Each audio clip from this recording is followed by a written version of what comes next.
Et là, je vois le profil de Arnaud de Saint-Simon qui arrive. Arnaud de Saint-Simon qui est le président du groupe Psychologie, qui est donc au contact permanent avec les psychologues et qui sort d'une conférence, une conférence Se changer soi pour changer le monde. Dans 3 minutes, on me dit qu'Arnaud de Saint-Simon sera parmi nous. Alors, donc ça me donne l'opportunité de vous resituer un petit peu les débats.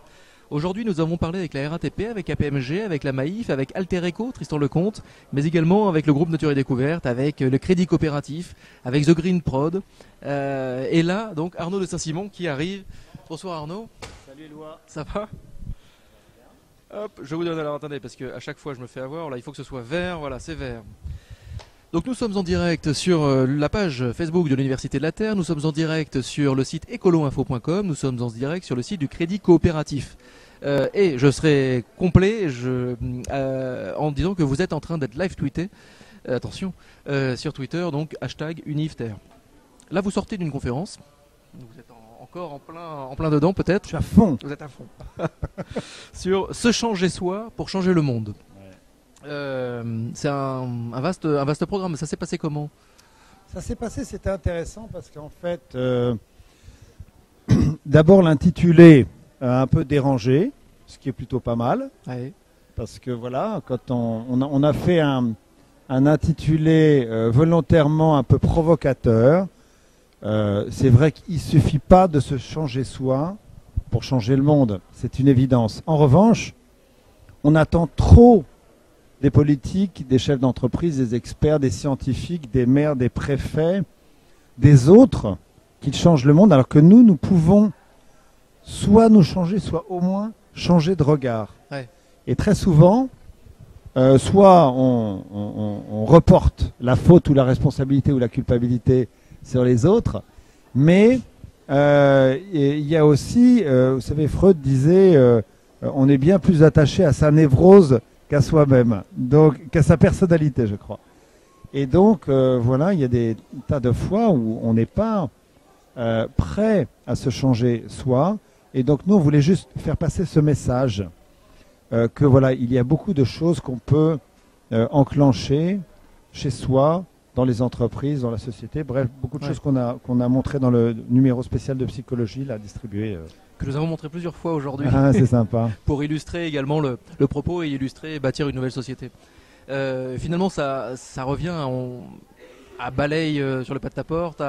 Tu peux changer le monde sur ton paillasson d'abord, avant de vouloir changer le monde dans l'absolu. Oui, je crois que on a lancé la journée de la gentillesse et avec la fête avec les gens de la fête des voisins, on a lancé une opération Voisins Solidaires. Voisins Solidaires, c'est quoi?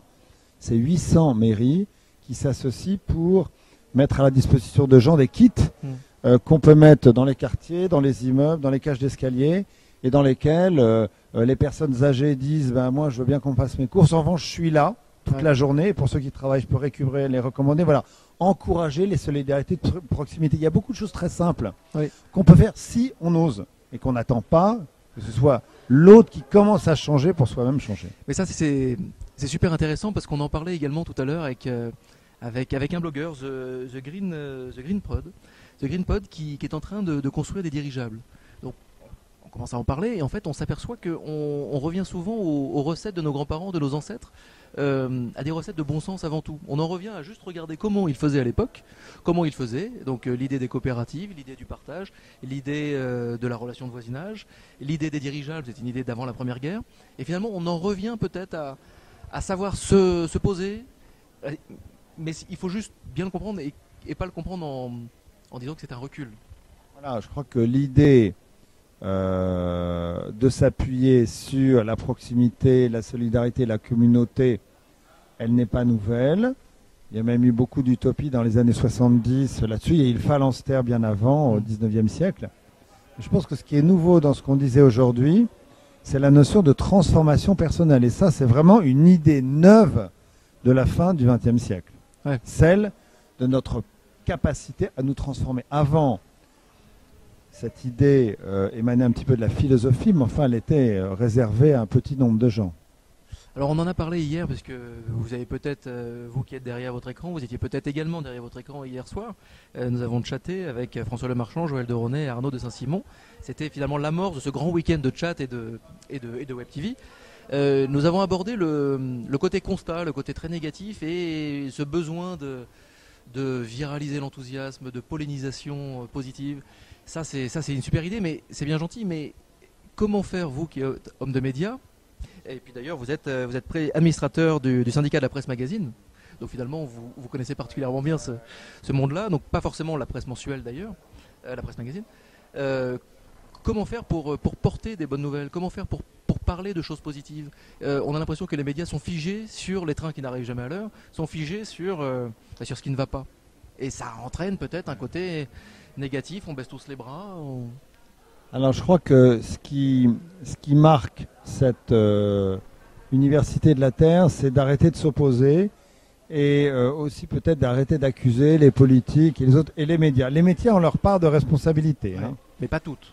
Non, mais si les médias qui ne parlaient que de choses positives vendaient plus que quand il y a des catastrophes, ils se mettraient à parler des choses positives. Donc, c'est pas pour rejeter la faute sur les lecteurs, mais c'est vrai qu'il y a moins d'aspérité, il y a moins de dramatisation dans les sujets positifs. C'est vrai que on dit d'un bon papier qu'il est bien problématisé, c'est-à-dire en gros, on pose bien quel est le problème et le bénéfice lecteur. Donc c'est vrai que les journaux positifs soit sont rares, soit sont un petit peu critiqués. Rappelez-vous, je sais pas, à l'époque, Jour de France, des journaux comme ça dont on se moquait un peu. Bon, Psychologie a pris le parti, pas forcément d'être dans une positivité à tout craint, parce que je crois qu'on parle dans le journal des problèmes, des souffrances, on n'est pas naïf, mais on essaye de montrer la solution. Donc de ne pas nier le problème, mais être plutôt dans la solution. Laura vous pose une question et ça sera finalement la dernière question. Enfant, est-ce que vous vous seriez imaginé être là, à intervenir dans l'Université de la Terre, à vouloir changer le monde et finalement avoir vous avez une sorte de pouvoir pour changer ce monde maintenant. Est-ce qu'enfant, vous l'auriez imaginé un seul instant? Non, jamais, jamais. C'est vrai qu'enfant, très tôt, j'adorais la presse, le journalisme, et c'était vraiment mon rêve. Donc oui, je pense que je me projetais peut-être comme journaliste. En tout cas, quand on rêve à être journaliste, on se projette.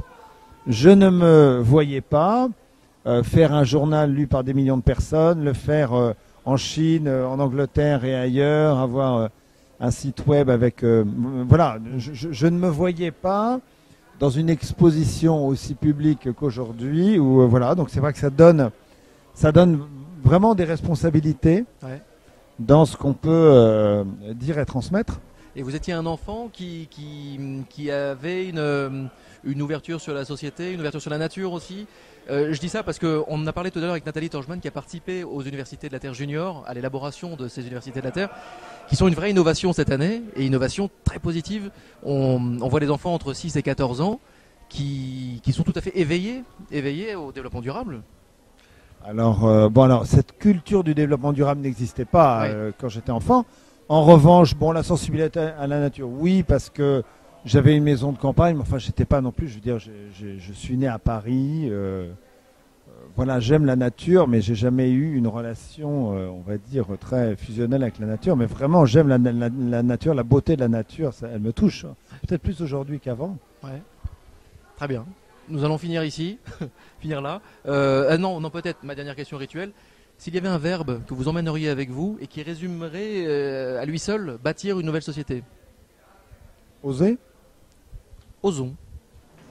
Merci beaucoup. C'est une bonne note pour finir. Et rendez-vous peut-être demain. De toute façon, on se recroise. Et rendez-vous en kiosque avec Psychologie Magazine également. Donc, il fait donc un spécial autour des thématiques de l'Université de la Terre. Merci. Je vais juste reprendre votre micro et nous allons recevoir. Merci Arnaud. Bonne soirée. Et nous allons recevoir l'équipe, la joyeuse équipe